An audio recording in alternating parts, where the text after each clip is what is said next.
Орусия Херсондон чегинде. Облуста Украинанын желеги илинүүдө. Самаркандта түрк мамлекеттердин лидерлеринин саммити өттү. Германия Украинага 1 миллиард евро берет. Орусия АКШнын 200 жаранына санкция киргизди.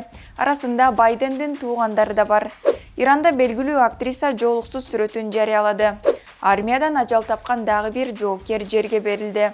Актан арым кубаттын эсимде тасмасы Азия Оскарында сыйлыкка татыды. Ушул жана башка дүйнөдөгү жана Кыргызстандагы маанилүү кабарларды мен Нурайда Жекшенова айтып берем. Саламатсызбы?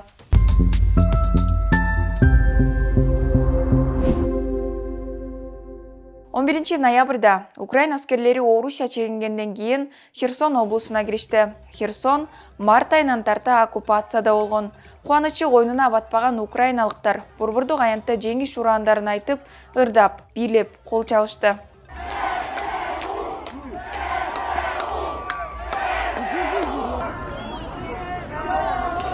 Херсондун борбордук аянтында Украин желеги көтөрүлүп, тургундар Украинанын шаардагы Орусиянын плакаттарын алып салышты. Владимир Зеленский болсо, бул күнү тарыхый деп атап, өлкөнүн түштүгүн кайтардык деди. Кремлдин басма-сөз катчысы Дмитрий Песков Херсондон орус аскерлерин чыгаруу боюнча комментарий берүүдөн карманса дагы, Орусия Херсонду аннексиялаганына эч качан өкүнбөстүгүн, ал Орусиянын субъектиси экенин, ал жерде эч кандай өзгөрүү жоктугун жана болушу да мүмкүн эместигин айткан. Буга чейин 11 ноябрдын таңында Орусиянын коргоо министрлиги Херсондо орус аскерлерин Днепр дарыясынын сол жээгине өткөрүү аяктаганын, оң жээкте бир дагы аскер техникасы жана курал-жарак калбагандыгын жарыялаган. Кетип жатып орус армиясы Херсондогу Днепр дарыясындагы сол жээк менен оң жээкти байланыштырган Антонов көпүрөсүнүн жардырып кеткен деген видео тараган. Комсомольская правданын согуштук кабарчысы Александр Коц жараксыз абалга келген көпүрөнү жеринен көрсөткөн. Москва бул боюнча үн каткан эмес. Ал арада орус аскерлери чегинип жаткан учурда 10 ноябрдын кечинде Украин президенти Владимир Зеленский Украинанын түштүгүндөгү 41 калктуу конуш бошотулганын билдирди. Сьогодні маємо хороші новини з півдня. Кількість українських прапорів, які повертаються на своє законне місце в рамках триваючої оборонної операції, вже десятки. 41 населений пункт звільнено. Ага чейин 9 ноябрда Орусиянын коргоо министри Сергей Шойгу Украинадагы биргелешкен күчтөрдүн тобунун командири Сергей Суровикиндин отчетунан кийин Херсон облусунан орус армиясын чыгарып кетүү боюнча буйрук чыгарган. Орус бийлиги мындай чечимин Украинанын каршы чабуулунун алдында орус аскерлеринин өмүрүн сактап калуу үчүн кабыл алынганы менен түшүндүргөн. Украина Орусиянын мындай кадамына ишенбөөчүлүк менен реакция кылды. Алардын айтымында бул Украин күчтөрүнүн өлүм тузагына тартуу планы болушу ыктымал. Түрк мамлекеттер уюмунун 9 саммити биринчи жолу Өзбекстанда өттү. Бул Орусия кирбеген региондогу жалгыз уюм. Самаркандта өткөн саммитте Өзбек президенти Шавкат Мирзиёев экономикалык кызматташууну арттыруу керектигин айтуудан сырткары дүйнөнүн булуң бурчунда болуп жаткан жаңжалдар түрк мамлекеттерине да коопсуздук жаратууда деп бирге болууну эскертти. Президент Садыр Жапаров аймактык коопсуздук маселесин көтөрүп, кандай гана көйгөй болбосун, Кыргызстан тынчтык жана дипломатия жолу менен чечүү керек деген позицияны карманаарын айтты. Ал эми Казак президенти Касым-Жомарт Токаев бардык көз карандысыз өлкөлөрдүн аймактык бүтүндүгүн чечкүндү колдой турганын билдирди. Түрк цивилизациясынын жаңы доору, чогуу чараан өнүгүүгө жана гүлдөп өсүүгө биргелешкен кадам. Уран астында уюмга мүчө мамлекеттер бир катар документтерди кабыл алды. Кыргызстан, Азербайжан, Казакстан, Түркия жана Өзбекстандын президенттери кол койгон 8 протокол, чечим жана келишим ортодогу соода-саттык менен жүк ташууну жакшыртуу, бажы текшерүүлөрүн азайтуу, санарып системалары жана уюштуруу жаатында кызматташуу максатын көздөйт. Саммит ошондой эле Түрк инвестициялык фондун жакынкы айларда ишке киргизүүгө жол ачат. Уюмдун биринчи 5 жылдыкка иш аракетинин стратегиялык планы кабыл алынды. Андан сырткары Залкар кыргыз жазуучусу Чыңгыз Айтматовго көзү өткөндөн кийин Алишер Наваи атындагы сыйлык ыйгарылды. Сыйлыкты Мирзиёев Жапаровго тапшырды. Саммитте лидерлер аталган уюмдун жаңы башкы катчысы кызматына Кыргызстандын Түркиядагы элчиси болуп иштеп келген Кубанычбек Өмүралиевди дайындашты. Аталган уюм адегенде 1999 Түрк кеңеши болуп түзүлгөн. Түркменстан жана Венгрия байкоочу макамына ээ. Түрк кеңеши өткөн 2021 жылы ноябрда Стамбулда болгон саммиттен кийин Түрк мамлекеттер уюму деп аталып калды. Германия 2023 жылдын бюджетинен Украинаны колдоо үчүн кошумча 1 миллиард евро бөлөт. Каражаттар Орусиянын кибер чабуулдарынан коргонууга жана согуш кылмыштарына байланыштуу далилдерди чогултууга жумшалат. Каржылоонун бир бөлүгү адам укуктарынын бузулушу жана согуш кылмыштары боюнча далилдерди жазган адистердин топторуна, анын ичинде Украинанын мурдагы оккупацияланган аймактарынан орус аскерлери чыгарылгандан кийин да которулат. Кошумча каражаттар аймактагы жарандык коомду колдоого, анын ичинде Беларусь, Орусия жана Украинадагы журналисттерди коргоого жумшалат. Германия Украинанын АКШ менен Канададан кийинки 3-чү эң чоң аскерий донору болуп эсептелет. Буга чейин Вашингтон Киевке 625 миллион долларлык жаңы аскерий жардам берген. 11 ноябрда Орусиянын тышкы иштер министрлиги АКШнын 200 жаранына жеке санкция киргизди. Кеп америкалык бийлик органдарынын өкүлдөрү, мыйзам чыгаруучулар, алардын жакын туугандары, аскердик өнөр жай комплексинин, компаниялардын жана ишканалардын жетекчилери, эксперттер жөнүндө болуп жатат. Тизмеге АКШнын президенти Джо Байдендин жакындары, эжеси Валери Байден, бир туугандар Джеймс жана Фрэнсис Байдендер, ошондой эле тизмеге Ак үйдүн басма сөз катчысы Карин Жан-Пьер да кирди. Мындан сырткары, АКШ Конгрессинин өкүлдөр палатасынын спикери Нэнси Пелосинин күйөөсү Пол Пелосиге да Орусияга кирүүгө тыюу салынды. Тизмеде Украинадагы согуштун жүрүшүнүн жана орус командачылыгындагы жагдайды баяндап турган АКШдагы согушту изилдөө институтунун эксперттери да бар. Орус тышкы иштер министрлиги бул кадамдар Байдендин администрациясына жооп катары киргизилгенин белгилеген. Орусия Украинага басып киргенден бери АКШ Орусияга жана орус агрессиясын колдогондорго карата санкцияларды киргизип келет. Сентябрдын соңунда санкциялык тизмеге 100 адам кирген.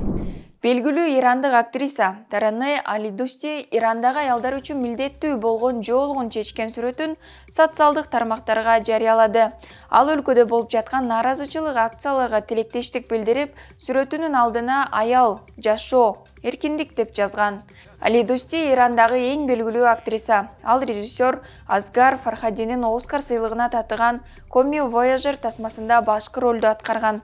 Ага чейин ал Инстаграмда кандай болсо да өз мекенинде каларын айтып, ишин токтотуп, анын ордуна нааразычылык акциясында каза болгондордун же камакка алынгандардын үй бүлөлөрүнө колдоо көрсөтүүнү пландап жатканын айткан. Алидусти Иранда аялдардын укуктарын жана деги эле адам укуктарын активдүү жактоочусу катары белгилүү. Бул эле эмес, Алидустиден кийин ирандык дагы 2 актриса жоолуксуз сүрөттөрүн жарыялады. 13 сентябрда Тегеранда адеп ахлак полициясы көчөдө хиджабсыз жүргөн деген негизде 22 жаштагы студент кыз Макса Аминини кармап кетип, бир нече күндөн кийин ал абакта каза болуп калган. Полиция ал жүрөгү кармап каза болду десе, күбөлөр полицияны катуу сабаганын айтышкан. Ошондон тартып нааразычылык акциялар Ирандын кеминде 80 шаарында тутанып, полиция менен кагылышуулар катталган. Митингдер башталгандан бери укук коргоочулардын эсептөөсүндө кеминде 270 адам өлтүрүлгөн, 10 миңдеген жаран абакта. 9 ноябрда Айдаркен шаарындагы аскер бөлүктө чек ара кызматынын аскери Айжигит Таалайбек уулу каза болду. Расмий маалыматка ылайык жоокер эртең менен саат 6-га 15 мүнөт калганда дене табы көтөрүлгөнүн жана тамагы ооруганын айтып, медициналык пунктка кайрылган. Саат 3-тө жоокердин ашказанынан кан кетип, абалы кескин начарлаган. Ага дароо тез жардам бригадасы чакырылып, алар келген маалда аскер кызматкеринин каза болгонун аныкташкан.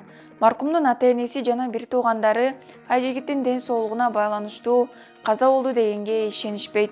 Аскердин жакындары маркумдун денесинде көк ала тактар бар болгондуктан ал кыйноого алынган деп эсептешет. Уулунун набут болгонуна ишене албай кайгы жуткан атасы журналисттерге баласынын денесинде соо жер жок экендигин, башы шишип, боору эзилгендей белгилер бар экендигин айткан. Мортко кирдим өзүм. Балам уже тааныбайсың да. Башы көзү уже не болом. Минерге келгенде билинди да, ишигендерчи, көгөргөндөр. Анан Кыйлау жерде турдук, сүрөткө тарттым бардыгын. Чечиндиргенден кийин полный тартып алдым да. Силер буну дедим, башын жанчып ташапсыңар десем, жок аке дейт. Бул күн айланып, баш айланып жыгылды дейт. Анан кусту деди да, Санчаска келип, қан кусту деди. Бирөөсү айтат, ар ким ар кыл сөз айтат эми, түшүнбөй калдым. Багы боор эзилип кеткен экен да, боор кошо чыгып кетти кусканда. Баланын бир таза жери көрүнбөйт да, карайып кеткенде ужечи. Башка көбүрөөк тийип койгонбу, неменин урганын точно билбейбиз. Айтпай коюшту. Ош облусундагы Таш Арык айылынын тургуну Айжигит Таалайбек уулу аскерге күзгү чакырылыш менен 1 ай мурда кеткен. Маркум болгону 18 жашта болгон. Таалайбек уулунун сөөгүнө медициналык экспертиза жүргүзүлүп, өлүмүнүн себептерин аныктоо үчүн иликтөө иштери жүрүүдө. Аскерден ажал тапкан жоокерлердин өлүмүнө кимдир бирөө жооп береби деген суроо ачык бойдон турат. Анткени жыл башынан бери коомчулукка 5тен ашуун аскердин өлүмү ачыкталган. Коргоо министрлиги менен өзгөчө кырдаалдар министрлиги жоокерлер өзүн өзү атып алды, өз жанын кыйды деген себепти айтышкан. Буга чейин өмүрү кыйылган жаш уландардын жакындары ишенбей, акыйкат таппай келишет.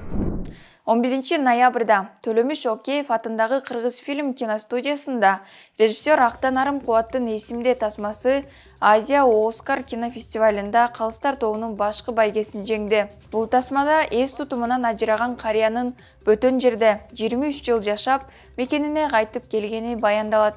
Эсин жоготуп бизди да тааныбай атат.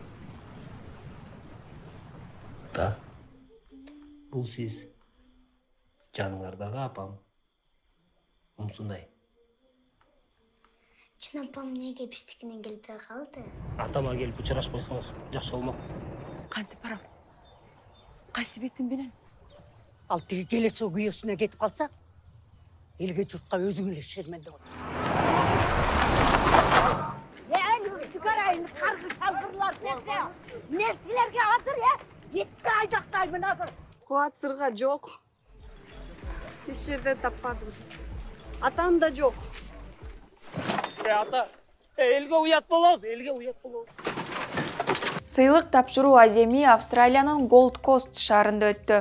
Аталган тасма сынакка мыкты фильм, мыкты сценарий жана мыкты роль жаратуучу номинациялары боюнча катышкан. Азия Оскар сыйлыгы 2007 жылы түзүлүп, эл аралык сыйлыктардын арасында жылдан жылга кадыр баркы өсүүдө. Актан Арым Кубаттын эсимде тасмасынын бет ачары 17 ноябрда өтүп, 18 ноябрдан тарта Бишкек шаарынын кинотеатрларында көрсөтүлө баштады. Бул аптадагы урунтуу окуялар ушулар болду. Кайрадан көрүшкөнчө.